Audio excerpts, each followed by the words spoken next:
ఒక గ్రామంలో నందుడనే ఒక వ్యాపారి నివసిస్తూ ఉండేవాడు.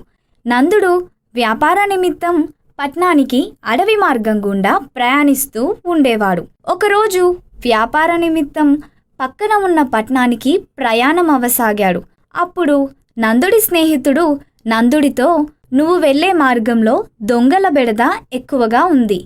ఎందుకైనా మంచిది, జాగ్రత్తగా ఉండు" అని చెప్పి నందుడు ధనం తీసుకువెళ్లే సంచిలో తన వద్ద ఉన్న ఒక తేలును సంచిలో వేసి జాగ్రత్తలు చెప్పి ఇంటికి వెళ్ళాడు.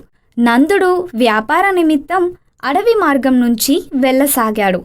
నందుడికి మార్గమధ్యంలో ఒక బాటసారి పరిచయమయ్యాడు. అతను ఎంతో నమ్మకంగా, మంచివాడిగా నటిస్తూ నందుడితో సన్నిహితంగా ఉండసాగాడు. కొంతసేపటి తరువాత ఇద్దరూ ఒక చెట్టు కింద విశ్రాంతి తీసుకున్నారు. కొంత సమయం తరువాత నందుడు నిద్రపోయాడు.